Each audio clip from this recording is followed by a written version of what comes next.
Hello and welcome to this edition of The Assessment. We're here today in Lake Placid, New York at the Initial Assessment Conference, and we're here with Amy Eisenhauer, who's a previous speaker at these lectures, just attending this year. But we're going to learn about her and her career in EMS. So Amy, can you tell me, you've taught here before, can you describe what kind of classes have you taught before?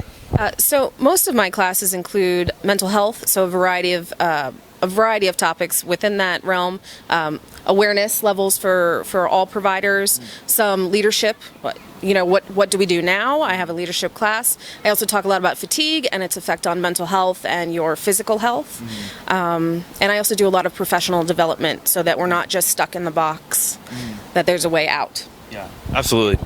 And let me go back real quick. How did you get into EMS initially? So, I was a reluctant EMS provider. Several of my friends as a teenager asked me growing up to join our local squad, and my plan was to go to art school, get better at sketching and drawing, and open a tattoo shop. And so I was like, no, I'm good. I don't need to do any of that. I'm okay. You go join, that's fine. And so finally, my high school boyfriend was on the squad. I was always there at the big kitchen table doing my art homework, waiting for him to come back from pager calls. And so the captain, who was a police officer in our town, was one of the first paramedics in New Jersey. Marlon Bullock, it's all your fault. He denies it. So Marlon invited me to come join the squad, and he was like, you're always here anyway, why don't you join? And if you don't like it, you can leave. Like the Hotel California, it was all a lie. So I joined, and it was an immediate love of medicine and talking to people and learning new things. So it was kind of a fit immediately. Yeah. Well, it's interesting how our paths change. Yes. So that's cool. And what is your current role right now? What do you do right now? Do you work EMS, or are you a different organization? So I do a variety of things. I host my own blog called The EMS Siren, and you can find me on Twitter at The EMS Siren or www.theemssiren.com if you want to check out any of my things. I also write for a few trade journals. I speak at conferences, develop education. I still work clinically per diem in a municipal job in New Jersey. And I also work for a consulting group developing their education for providers, and kind of expanding that out. Wow. So you're very busy. Now, as far as your blog, we'll put a link down below so people can find more information on that. But what kind of stuff do you discuss in your blog? So much of what I talk about in my blog is many of the things that I talk about speaking. So I talk about professional development, my experience in EMS and learning those lessons on the road, finding a mentor, how that helped me change the trajectory of my career, and why I'm actually here and not in some third world country working for the UN, because I was escaping EMS. So I talk about a lot of that. I talk about legislation, so lobbying in EMS, what's out there, what's going on, those kind of things. Excellent, yeah. A wide variety of different things, but very cool. Now, you also mentioned earlier you talk about and you teach about mental health, yes, and how that plays a part in EMS. Can you kind of touch on that now? So what I talk about? Sure, about mental health, yeah, or what inspired me to talk about mental health? Both. We'll do both. So what inspired me to talk about mental health? I was helping somebody with their senior capstone on firefighting, and he was like, I need a topic, I don't know what to talk about.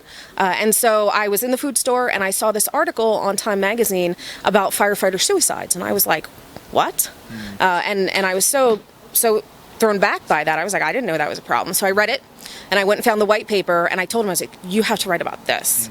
And so helping him do the research, and kind of learning along with him, I realized shortly into it, there's nothing for EMS on this. And this was about 2012, 2013, before we had Code Green campaign, before we had I've Got Your Back 911, maybe while these things were starting is when I discovered it. And I had several partners that had mental health problems, that had made attempts or had thought about taking their life. And unfortunately, I did know some providers that did end up completing the act. So I was kind of inspired by that. Even though I maybe wasn't cognizant of it at the time. So I do talk a lot about awareness. So what does problems with your mental health, whether that's from a critical incident, chronic stressors, workplace stressors. And actually, I was talking to Jeff Dill from Firefighter Behavioral Health Alliance, and he helps out. He does statistic reporting, etc. But we were talking about it, and he said actually PTSD, or now PTSI, is not the main reason for members of service that have completed suicide. It starts out with family problems, so whether that's marital or with children or other family members, injuries from work, right? So EMS, the biggest thing that puts us out of work is physical injuries from the job, and then you can't come back to work. Depression, addictions, and then PTSI. So there's other things other than just PTSD, which is the term that everybody uses. Yeah. Wow. And I think that you mentioned earlier, like you read the magazine, you're like, oh, firefighters and suicide. Like you never really think about that, because typically they're the heroes coming to rescue you, and a lot of times they need help as well. Yeah. So how would you encourage someone that if they are experiencing PTSD or troubles with their family or injuries and stuff, how would you encourage them to seek help? So I would encourage them to talk to somebody they trust. So we all have that person, whether it's your partner in the truck, if you have a regular partner, or somebody else in your service. It doesn't even have to be in your service. So even if you wanted to go find a clinician outside of work, so maybe nobody knows if that's a big issue still in your agency, go and talk to somebody, anybody. And for people that get that conversation, right, so you're the person that somebody says, I've been thinking about suicide, or I've been thinking about hurting myself, or hey man, I'm having this really big problem. That conversation is going to be uncomfortable. Yeah. It is naturally uncomfortable for anybody, but this is going to change that other person's life. So it's okay to feel uncomfortable. That's a natural reaction to it. Sit there and listen to them. If you don't know what to do, find someone that does. Sometimes the biggest thing you can do is not necessarily knowing the right thing to say, but helping that person and saying, I'm not going to leave you. We're going to figure it out together. Yeah. Just opening up is kind of the big step, and then just being consistent about staying alongside that person. Yes. Excellent. Now, if someone wants to find out more information about that, where could they go? You mentioned the Code Green campaign. Yeah, there's the Code Green campaign.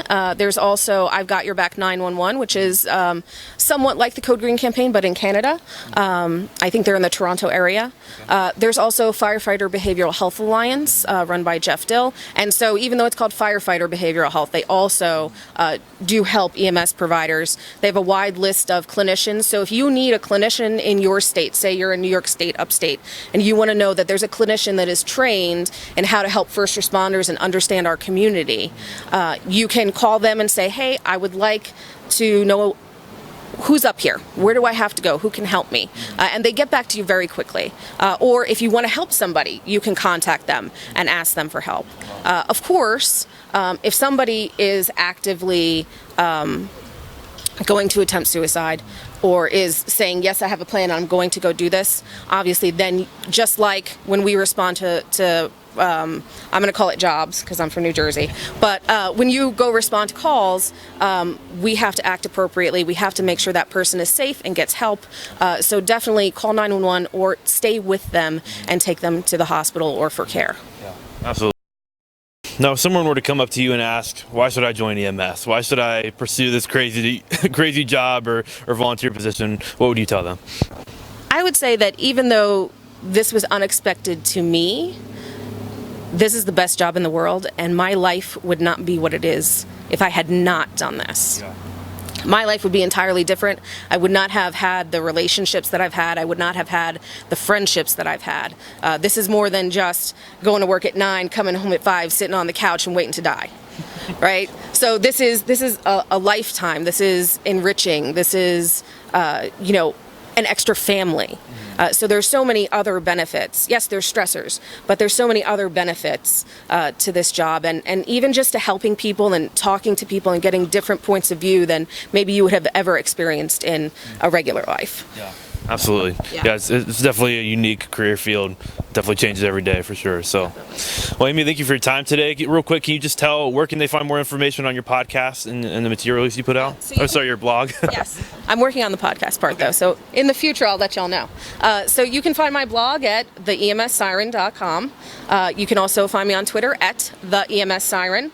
The part is very important because there's another EMS siren that is not me. And of course, I'm on Facebook and Instagram and all of those things. If you just Google the EMS siren, you'll find me. Wonderful. All right. Well, Amy, thank you for your time today. Thank you guys for watching. As always, be sure to like, share, and subscribe to these videos. Check out the siren and Amy's podcast, soon to be podcast, and be sure to look out for future editions of the assessment. We have some great interviews coming up, and as always, have a great day.